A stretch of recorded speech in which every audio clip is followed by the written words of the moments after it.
Advanced pain clinic. నొప్పి మాయం, surgery దూరం. For appointments 9155515563.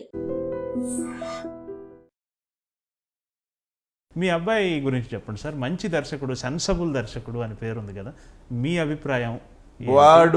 వాడి గురించి చెప్పాలంటే నేను వాడిని సినిమాకి దూరంగా పెంచుదామని, ఎందుకంటే సినిమాలో పడ్డ కష్టాలు నాకు తెలుసు.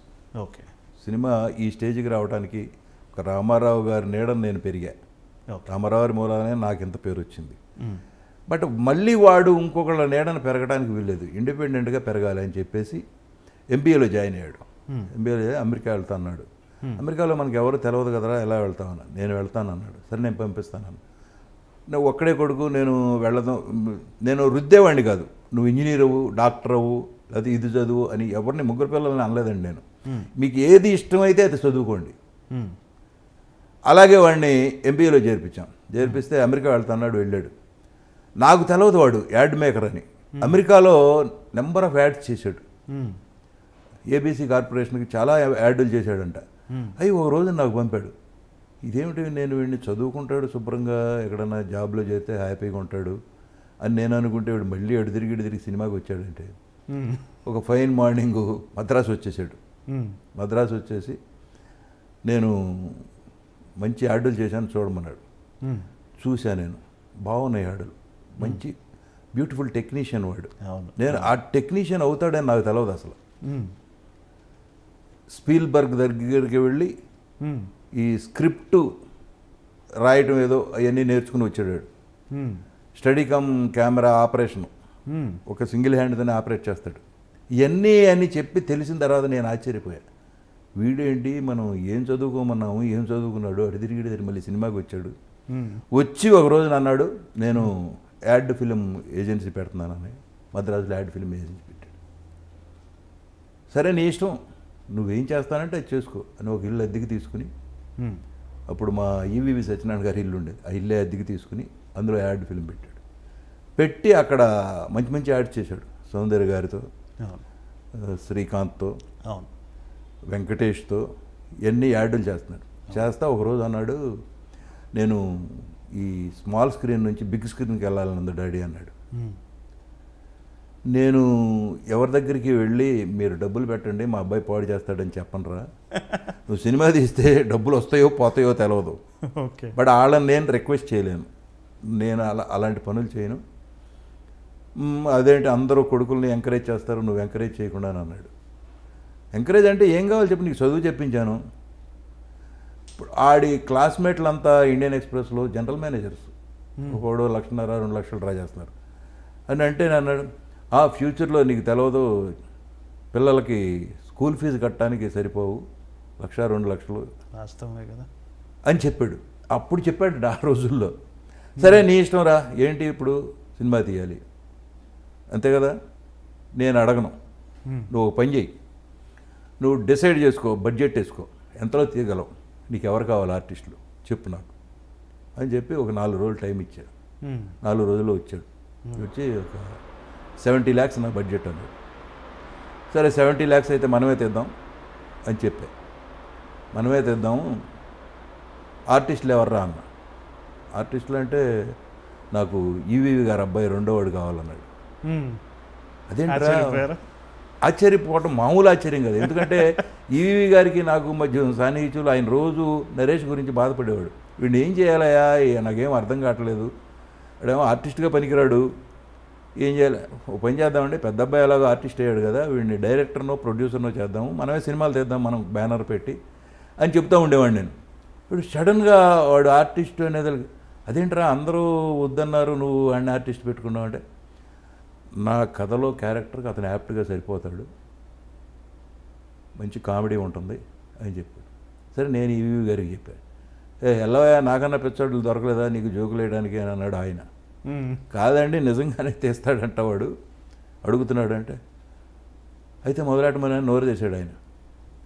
సరే అక్కడి నుంచి వీడు మొదలెట్టడం, వాడే ప్రొడ్యూసరు, బ్యానర్ వాడిదే, అన్ని వాడి పేరుని రిజిస్టర్ చేసి ఛాంబర్లో చేసిన తర్వాత సురేష్ రామానాయుడు గారు అబ్బాయి వీడికి కథ విన్నాడు. కథ విని ఏదో చక్కగా ఉంది బడ్జెట్ 70 lakhs అంటే 50% నేను కూడా ఉన్నా అన్నాడు. సరే మళ్ళీ వచ్చాడు వీడు, ఏంటి డాడీ ఇలా అంటున్నాడని.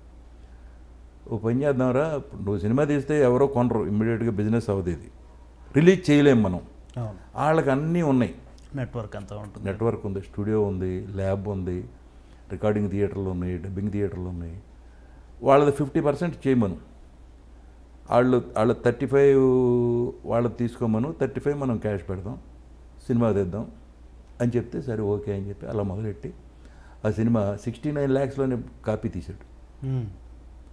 వెరీ గుడ్, బాగుంది, సంచలనం. తర్వాత రిలీజ్ చేశారు, బాగుంది సినిమా, మంచి పేరు వచ్చింది. అవును. ఇప్పటికి కూడా అండి రవిబాబు గారి దగ్గర చాలా చాలా గొప్ప విషయం ఏంటంటే, పర్సనల్గా నేను ఈ ఇంటర్వ్యూ ద్వారా జనానికి చెప్పాలనుకున్నాను, ఆయన పెట్టే ఫ్రేమ్ మిగతా డైరెక్టర్ల కంటే విభిన్నం. అవునండి. ఒక యాడ్ ఫిల్మ్ మేకర్గా ఆయనకున్న గొప్ప క్వాలిటీ వల్లనో ఏమో ఒక్కొక్క ఫ్రేమ్ని ఆయన చెక్కే పద్ధతి చాలా గొప్పగా ఉంటుంది. పర్సనల్గా నేను ఆయన ఎప్పుడు కలిసి చెప్పలేకపోయాను, కానీ ఈ ఇంటర్వ్యూ ద్వారా ఆయన వారు చూస్తే ఈ విషయాన్ని నా తరపున నేను వాడి గురించి గర్వంగా చెప్తానండి. ఎస్, తెలుగులో ది బెస్ట్ టెక్నీషియన్ వాడు. Yes sir, no doubt. గోడ రంగు ఏముంది, హీరో ఏమి డ్రెస్ వేస్తున్నాడు, ఏం చెప్పులు వేస్తున్నాడు. ఫస్ట్ పిక్చర్ కండి అల్లరికి టేబుల్ మీద పెట్టే కప్పులు, నేను ఏదో ఈ కప్పులు పెట్టండి రా అని ఇస్తే తీసి అవతల పారేశాడు. కొత్త కప్పులు కొనుక్కురండి, అవి ఉంటేనే సినిమా తీస్తా, లేకపోతే నేను తీనన్నాడు వాడు ఫస్ట్ పిక్చర్కి. ఈవెన్ సరే అప్పుడు 2 కప్పులు కొత్తవి తెప్పించా. మంచం కావాలంటే కొత్త తెమ్మన్నాడు, తెప్పించా. సరే వాడికి ఏం కావాలో ఇవ్వకపోతే, ఇప్పుడు తన డైరెక్టర్ అనుకున్నది తీయాలి, మనం ఫెసిలిటీ ఇవ్వకపోతే తీయడు, క్వాలిటీ పడిపోతుంది. సో అందుకని ఆడు అడిగిందల్లా ఇచ్చా చేదలకి. అప్పుడు అనుకున్నాను నేను, ఓహో ఈడు సూపర్ టెక్నీషియన్, ఈడు గోడ కలర్ కాడ నుంచి, హీరో వేసుకునే షూ కాడ నుంచి, చెప్పుల కాడ నుంచి, చుట్టూ ఉన్న వాళ్ళు ఆర్టిస్ట్, హీరోయిన్ ఏం వేసుకుంటుంది, ఇవన్నీ కూడా వాడు కూర్చుని ప్లాన్ చేస్తాడు. ఎస్, ఈవెన్ కెమెరా మూమెంటు, ఆ సినిమా మొత్తం ఒక హాస్యభరితమైన సినిమా. అవును. ఆ లక్ష్మీపతి క్యారెక్టరు, ఆ పాల ప్యాకెట్లో విసరటం, అదంతా ఎంత అందంగా చిత్రీకరించాడంటే ఆ కెమెరాలో లాంగ్వేజ్లోనే కామెడీ వచ్చింది. అవును. విడిగా ఆర్టిస్టులు మాట్లాడటం కదా, కెమెరా కూడా మాట్లాడగలదు, కెమెరా కూడా కామెడీ చేయగలదు. మంచి కెమెరామెన్ అండి, నేను అందుకే చెప్పింది ఆడు ది బెస్ట్ టెక్నీషియన్ తెలుగులో. ఎస్ ఎస్, డౌటే లేదు. పైగా ఈ కాకా పట్టడం ఇవన్నీ తెలవదు అడిగి, వెరీ ఫ్రాంక్, వెరీ అస్సలు ఓపెన్గా ఇది బాగాపోతే బాగాలేదంటాడు.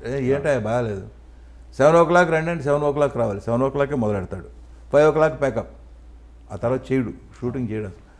ఏంటి హింస, రేపు రిలీజ్ అయ్యేంటి, ఇప్పుడు అర్జెంట్ ఏమీ లేదు, అయినంత వరకు ఈ సీన్ అనుకున్నాం, ఈ సీన్ అయిపోయింది కదా, 3ంటికి సీన్ అయిపోయిందంటే 3ంటికి ప్యాకప్, తర్వాత చేయడు, ఇంకో సీన్ పెడదామన్నా కూడా వద్దంటాడు. మిమ్మల్ని డైరెక్ట్ చేసేప్పుడు ఎట్లా ఉంటుంది, మీరు ఎలా? సరదాగా ఉంటుందండి, ఆడతా పడతాం. ఇప్పుడు నేను ఢిల్లీ రాజేశ్వరి మీద రొమాన్స్ తీశాడు. అవును. నేను వీడు సిగ్గుపడతాడా లేకపోతే ఏంటంటే డైరెక్టర్గానే చెప్పాడు, నాకు ఇలా కావాలి, ఓకే నీకు అలా కావాలంటే అలాగే చేస్తాం, నీకు ఎలా కావాలో చెప్పు, మీ పాత యాక్టింగ్లు అవసరం లేదు, మేము చెప్పినట్టు చేయండి చాలు అన్నాడు. అలాగే ఓకే, పాత యాక్టింగ్ నేను చేస్తానని చెప్పట్లేదు, నీకేం కావాలో చెప్పు, అది చేస్తాం. అది చేసేవాడు, టేక్ 1 ఓకే అనేవాడు, లేకపోతే బాగాలేదు ఇది అని చిరాకు పడేవాడు. సరే మళ్ళీ ఆడికి కావాల్సినట్టు చేసేవాళ్ళం. ఎక్కడ కాంప్రమైజ్ లేదు, అస్సలు ఎక్కడ కాంప్రమైజ్ అవ్వడం దేని విషయంలో కూడా. ఈ బిల్డింగ్ ప్రొద్దున్నే 6:30కి లైటింగ్ ఉంటుంది, 6:30కి షార్ట్ తీయాలంటే 6:30 తీస్తాడు, 6:30 to 7 అంతే తీస్తాడు. సీన్ అవ్వకపోతే మళ్ళీ మర్నాడు తీస్తాడు, మళ్ళీ 6:30కి మొదలెట్టాలి, అందరు రావాల్సిందే. అందుకనే వాడి సినిమా మంచి క్వాలిటీలు ఉంటాయి, చాలా చాలా. అదే విజువల్ ఫీస్ట్ చక్కగా చెక్ ఉంటుంది. అవును, ఫ్రేమ్ సెపరేట్ ఆడియన్స్ వచ్చేసారు ఆడికి, యూత్ పడిసేస్తారు, ఎప్పుడు సినిమా వస్తుంది. అవునండి, కరెక్ట్. అదండి వాడి గురించి.